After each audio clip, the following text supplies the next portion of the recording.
I don't know if it's just me, but do anybody else feel like life is just a repetitive cycle? I literally feel like I do the same thing every single day. I get up, I make breakfast, take the kids to school, go to work, come home, sleep. And I do it every single day. Like, it's just a non-stop process. Like, I'm at the point where I'm so tired of chasing paper. I'm so tired of trying to figure out where I can make extra income, where I can make extra money. Like, I really feel like there's times where I just have not been able to enjoy life itself.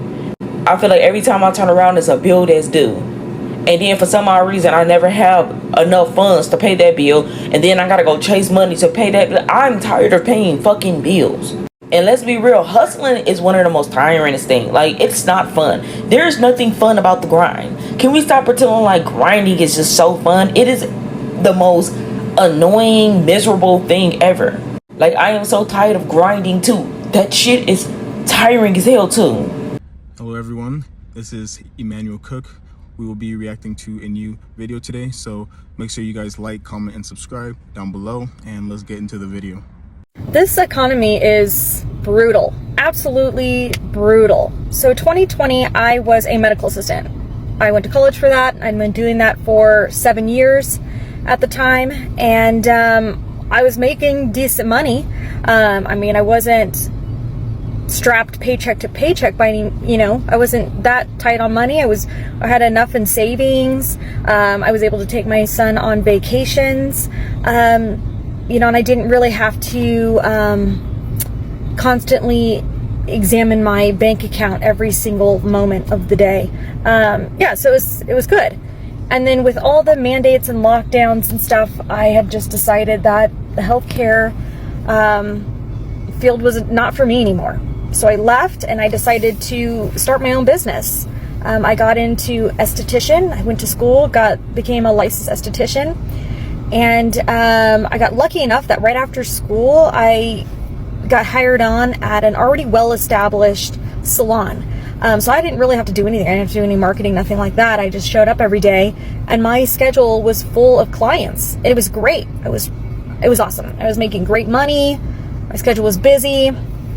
And then the owner had some mental breakdown, and the business crumbled and collapsed. And so I had to go out on my own and rent a space as an independent contractor. And I tried one salon, and it wasn't a busy salon at all. So I had the clientele that I had kind of acquired while I was at this first place. They followed me, but then over like a 7-month span, I started losing some. Either they financially couldn't afford it, they were moving. I had a few that have moved out of the area. And so that, but I wasn't recouping new ones. I was losing more than I was recouping. And then I moved to another spot that I thought would be busier. I went completely on my own. I wasn't even at a salon at this point, and I was kind of in the downtown area, and I was there for 8 months. And again, I was still losing more clients than I was gaining because of people, again, couldn't afford it, or they were moving out of the area. And so it's been tough. I've been doing it 3 years now, and I've now moved again to another salon that is in a really high traffic area, so I'm hoping we'll pick up some. But yeah, I mean, it's an industry, it's a luxury industry.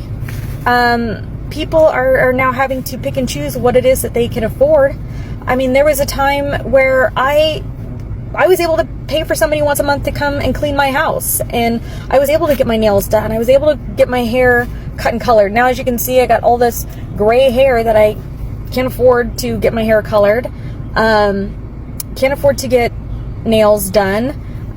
Can't afford any of the luxury things. And I know that I'm not alone. I know that there's other people that are like this as well. So it's a real struggle to try to get clientele in a luxury type industry that people can kind of do at home. People are starting to do their own nails at home. They're doing their own waxing at home, or brow tinting, or whatever it is at home, or they're doing their lashes and stuff at home. They're making it work at home because the economy is so tough. So now here I am 41 years old, and I am like the poorest I have ever been in my life, and it's depressing. It's a struggle. I'm a single mom. My son is almost 17, so he's got his own part-time job and stuff, but I still have to provide for him. But he's pretty independent, so that does help a lot. I mean, I don't have to pay for childcare or anything like that, and he drives and all that stuff and pays for his own gas and things. But yeah, I mean, I am the poorest I have ever been. Sometimes I think, what was I thinking branching out, starting my own business? But I think it was bad timing on my part. Yeah, now I'm so paycheck to paycheck. I feel like I'm back in my 20s again, where I have like $200 in my bank, and not knowing if I'm gonna be able to pay for my mortgage or not. So the struggle is extremely real. Yeah, it's so I don't know. I'm thinking of other alternatives on what can I do?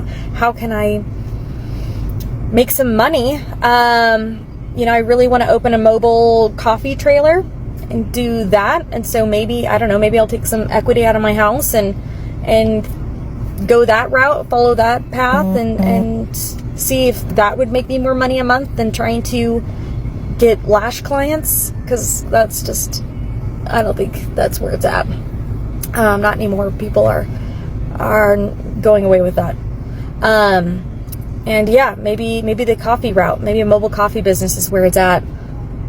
I'm also partnering, my parents and we are opening a bar that'll be open this summer. So, I mean, I'll be busy with that, but there's just this lag time of, well, right now I don't have any money to pay my bills. So what do? I'm having to find part-time jobs, and in hopes that, and then of course, then the bar will open up this summer, but I'll basically be working for free for that, because we won't have money starting off to give myself a paycheck. So I'll be working for free there.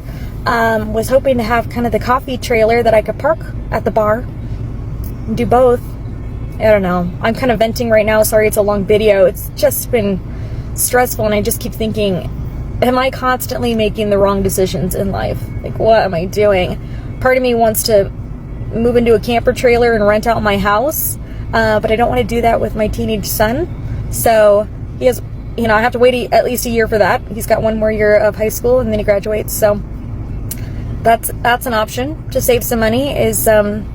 But where am I going to kick him off to? Where's he going to live? So can't. Anyway, these are just the thoughts going through my head. Like, what am I going to do with my life? I know it'll work out. It'll be fine. I try not to stress about it, but it is a little stressful.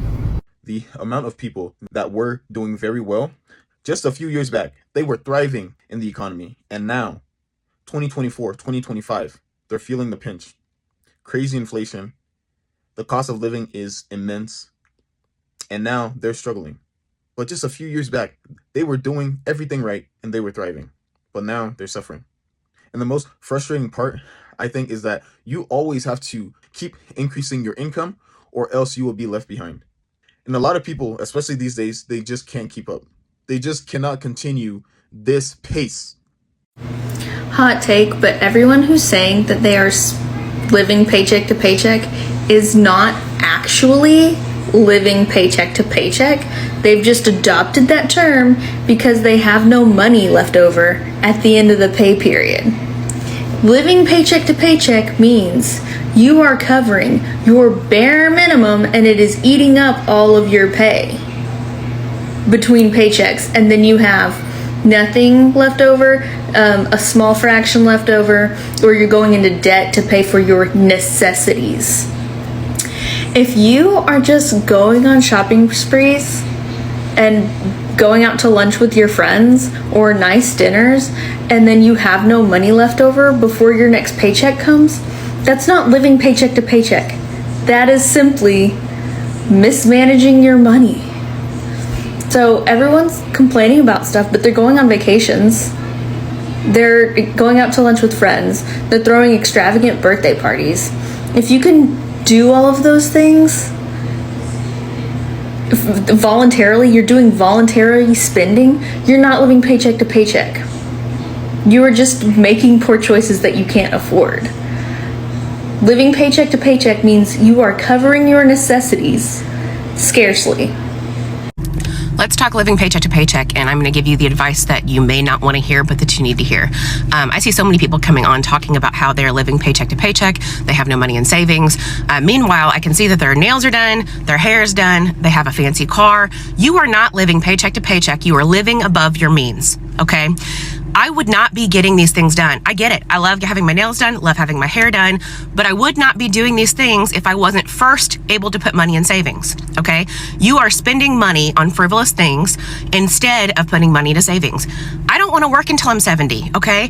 I do enjoy treating myself. I do enjoy taking care of myself, but I also always prioritize putting money into savings first, okay?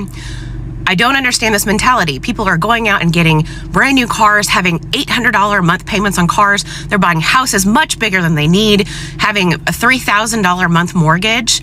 You are not living paycheck to paycheck. You are living above your means. And that is the biggest issue that I see in so many people. They think they deserve it, that they think that they want it, but then they come on here and they say they have no money, they have no savings, they don't know what to do.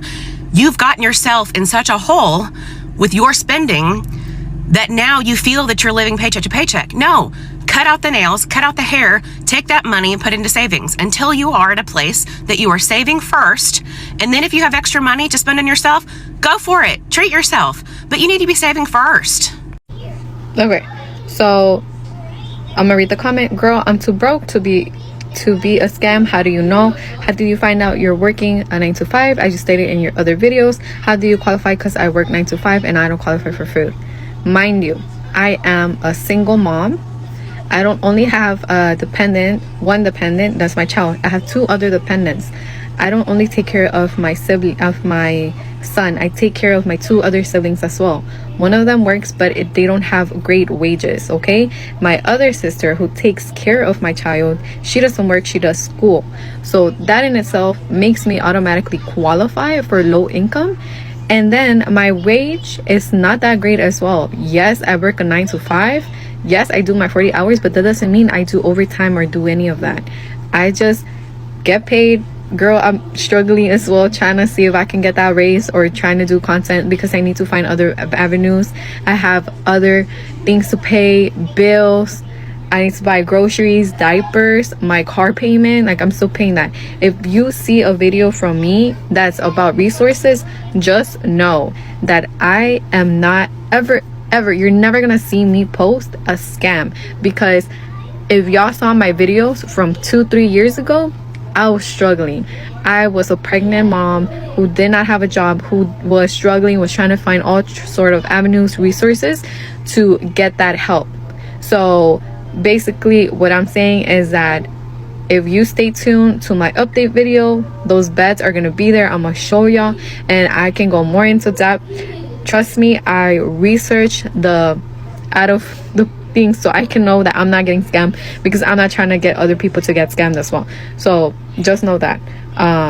Stay tuned for the update and follow to see how those beds are. A quick reminder, please remember to like, comment, and subscribe down below, and let's continue the video. I'm a millennial with boomer parents, and I know the financial talks can be quite difficult with some families. I'm lucky to have a family that really understands that things aren't going the way that they thought it would be planned. Growing up, I was always told to get an education, work as hard as I could, that this way I would be able to get ahead. At the time, I was living with my grandfather because my mom and dad got divorced, and me and my mom and my sister had to move in with my grandfather. And I remember him pushing education very early on because he had a successful career, successful business. He was well known in town. But at the time, I didn't know why he mentioned this, but he was like, bachelor's education's not going to be enough in a few years' time. And I was young at the time, and I said, I don't know what he means by that. Later on, I graduated with a master's degree, and I went into the finance world, but I couldn't find a job at the time, so I worked minimum wage. I then was able to get $14 an hour, and then it slowly increased my salary, but it was not enough to survive in Boston. I was one of those people who ate ramen noodles, and you always joke around in college like, oh yeah, I eat ramen noodles all the time. No, that was like my meal for at least a year. Eventually, I kind of reminded myself of what he was saying about going back to grad school. And then I did end up going back to grad school, but I was working at the same time I was going back to grad school.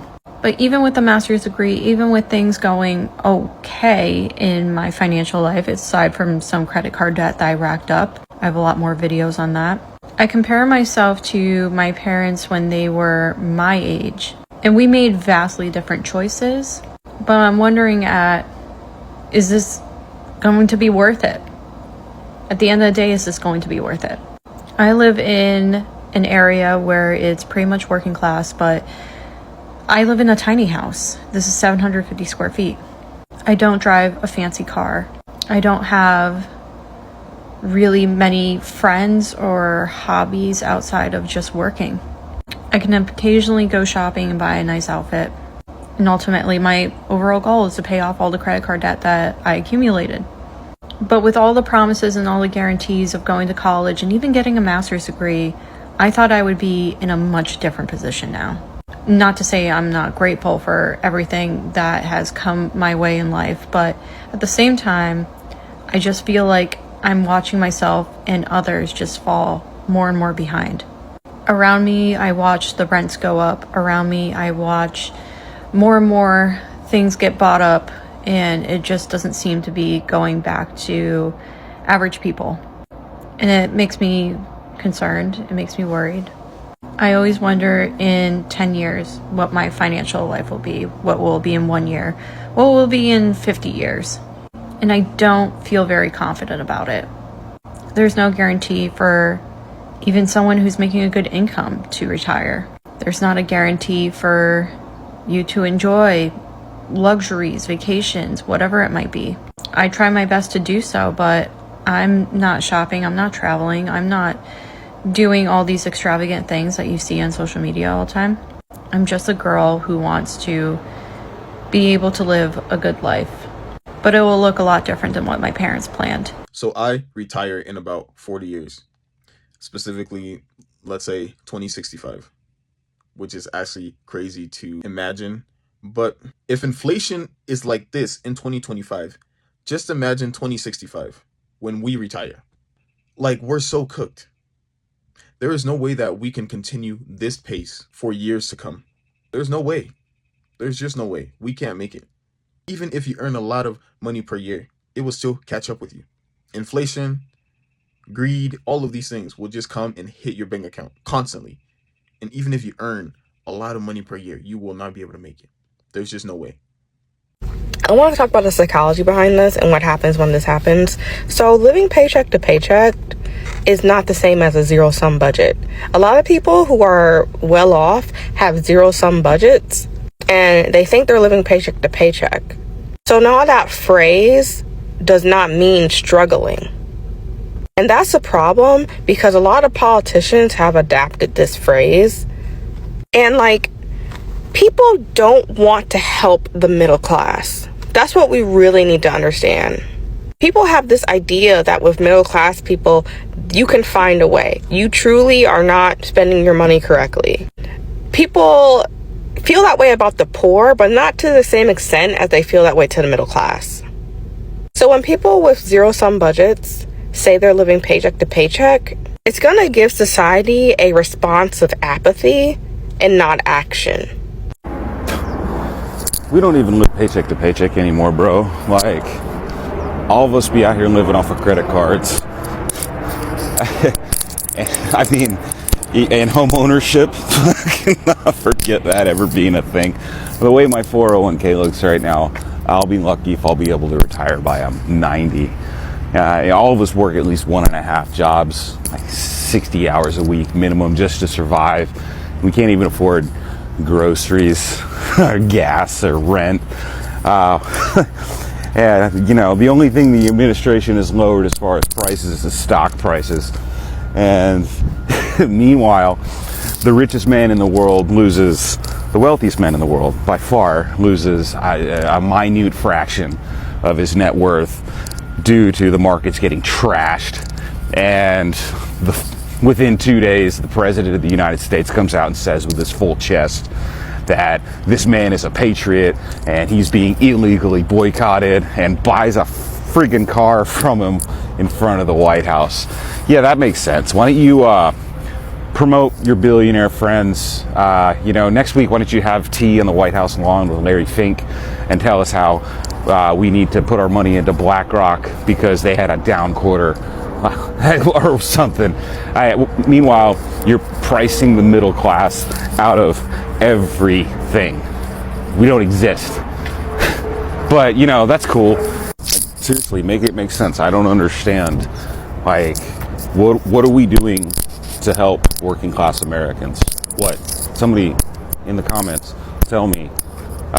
And don't say tariffs, because starting a trade war every other day with our neighbors and biggest trading partners doesn't really seem like really sound policy. It's most likely your fault why your finances is the way it is. Whoa, before you say anything, don't even bother arguing. You make terrible decisions. You need to hold yourself accountable. That's the first step. You get a very stupid deal on your car payment. You keep getting stuff that you cannot afford and you don't even need just because you have a credit card. You see things on social media and you're like, oh, I want this. No, you do not want it. You can survive without that thing. Let's be real, please. We need to start taking steps, baby steps right now into solving this. Just do the little things. Even if you think that, oh my God, it's too much, don't worry. You probably can. When I say little things, I mean things like just prioritizing your debt that has your highest interest, just little by little. And while you're doing this, you have to be very disciplined with your spending, because some of you guys will be paying off a little bit of your debt and you're accumulating way more. You have to track your expenses pretty much. Create like a budget. Dude, there's no excuse. There's so many apps right now to track or to create a budget to track your expenses. There is no longer any excuse. Track your expenses and plan a budget. I'm gonna come back and you better have started something. All right, so why do you think so much Americans are broke? Like, I'm an immigrant from Jamaica. I know you can't hear my accent right now, but eventually y'all can hear it. Why do you think so much Americans are living paycheck to paycheck? What's the number one cause, y'all think? Comment below. It's debt. Debt is the number one thing that keep Americans, living paycheck to paycheck. And simple math, in order for you to have a good life in America, you got to stay out of debt. All right, you got to live below your means, and you gotta stay away from the shiny new toy. Me and my wife, we bought a 2020 Dodge. We have pretty good credit, so we could get anything we want, but we got a used car, and it does the job. So stay out of debt. All right, I'm gonna keep it really real. And if you feel me, if you relate, comment, share, and like. I work 60 fucking hours a week. 60 fucking hours a week. I'm a single mom. I don't have nobody going half on rent or lights or electric or nothing like that. It's all motherfucking me. Right? I pay my bills. Do what the hell I gotta do. And I'm left in the negative every week. Barely got groceries. It ain't no luxury, is not even an option. You know what I'm saying?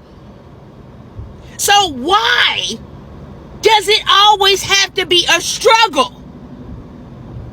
It's always a struggle. That's exactly what I said to the lady at the dollar store. I'm stressed about spending $17 and I work 60 hours a week. And it ain't that I'm out here, it's called life. It's expensive. And I'm sick of it. I work my ass off, and what do I have to show for it? Shit's gotta change, man. Like groceries covered on Slim, you know what I'm saying? Electric barely home, you know what I'm saying? Rent barely paid. And I work 60 motherfucking hours a week. Shit's gotta change. And then you got people like Trump and Elon Musk that ain't never had to struggle a day in their life, wouldn't even understand what it's like to go grocery shopping, knowing goddamn well you can't afford what the fuck you need. Going down the aisles, kids talking about, can I get, no, we're broke. We can barely get bread and bologna. You know what I'm saying? But kids don't understand that. Why does it always have to be a struggle? When will I not have to struggle? I need to win the fucking lottery. If you are poor and you struggle, you will just continue to struggle. And it's so hard to get from struggling to at least breathing. And as you earn more and more, life gets a lot easier. But if you're down here, it is easier to just get worse and worse. More stress, more bills, more problems. And if you're like up here, it's easier to climb. And to break this specific barrier right here, it is almost impossible. Am I the only one that feels like after a 3-day weekend, when you're supposed to like feel refreshed and recharged, you feel even worse? Like, I feel even more tired today. Like, I'm exhausted and I do not want to go to work today. But if you don't go to work the day after a holiday, you don't get paid for your holiday. So I should have just been like, fuck it, and called out, because I am exhausted. My back is killing me. I don't feel good, and I have a doctor's appointment, so I had to get up even earlier because, you know, who makes an 8 a.m. doctor's appointment? Me. I did. Trying to be responsible so I'm not late for work. But, yeah, I don't feel refreshed and recharged. I feel tired. I feel like I need a Celsius. All right. Everyone have a great day. I love you. Bye. One paycheck away from Rodham. We who work in America, and we're not self-employed and we're working for somebody else, we are all one paycheck away from Radam. We're one paycheck away from Radam. A situation can happen and boop, boop, boop. That's it. We're out on our ass just like grass, okay? Out on our ass just like grass. So let me tell you something. In a country like this where there's opportunities and, you know, technology and all of that stuff, the first thing in this country we need to do is care about the people. Care about the people. Care about the people. Give them health care. Listen, you can go work and get food, but insurance costs more than food. You're giving people food stamp and enabling them. How about universal health care? Something that is affordable. So when, you know, someone who is not always sick goes to the emergency room and gets slapped with a $2,000 deductible, you can bail yourself out. You know, no one is asking for a handout. I work. I have to work 2 jobs, for Christ's sake, just to keep myself afloat, and so that my boat don't get rocked. But when I have a medical expenses, something that is unpredictable, out of my own doing, something that I didn't do, come on, man. Universal health care. That's what we need. There need to be something. And don't tell me that there's financial aid, and don't tell me to talk to the hospital or talk to the insurance company, because talk to them, they say you have to pay it. And you be damned if you don't pay it. You'll end up in collection agency. Okay, you'll be hunted. And people start calling you thinking that you're a deadbeat or you're running away from a job or something, but you're not running away from your responsibility. It's just that you have to choose between a roof over your damn head and paying a bill. In a country so great like this, where you enable people not to damn work, at least help out the working ones. The first thing they'll tell you that, oh, you don't qualify because of your income. If you're $1 over or $20 over, goddamn, you don't get shit. But lazy asses can lay down on their lazy asses all day and wait for their food stamp to drop into their account. They get cards nowadays like a debit card. I don't even have a damn debit card, and I work so goddamn hard. And then you can just wait for your food stamp to drop right in your lap. And people who work hard, they have to suffer when something happened in their life. Just saying. I said it, and I'm not taking it back. Thank you. I was looking at CNN with the horrific fires that's going on in Los Angeles, and it has been confirmed that somebody did start the fire. I don't know what would cause somebody to do something so horrific, but it just goes to show you that you can lose materialistic things at any time. That's why I never look down on homeless people. I never ever pass by a homeless person without giving them $1 or $5, because A lot of us are just one check away from being homeless. That's why we should look down on anybody. Materialistic things come and go. I don't care how wealthy you are. I don't care how beautiful your home is. Let's always have compassion on people who are homeless and who are going through perilous times. And let's continue to uplift those that have lost their homes in Los Angeles. Peace and blessings. To my girlies that are always tired or who have issues with like fatigue and I guess like kind of being lazy, what are y'all doing? Like, what are y'all supplements that y'all are taking? Is it the gym? Like, I gotta get my blood work done, and sometimes I like have low vitamin D, but I just feel like that's just not it. It gotta be something else where I just like wake up and I'm just fatigued, and then it's like laziness all day. Like, what are y'all doing? Like, I don't know. Yes, I'm a single mama, so I don't think that that's just completely all of the reason why I'm so tired. But I just really want to know, like, what are some tips or, like, what are some things y'all are doing to keep up? Just paid my rent for May with my TikTok check in March. Just post the content. Just post the... At this point, it's a stick up. It's a stick up. Put the like in the bag. Put the like in the bag. I appreciate you guys watching the video today. Please make sure to like, comment, and subscribe down below, and I'll see you guys in the next video.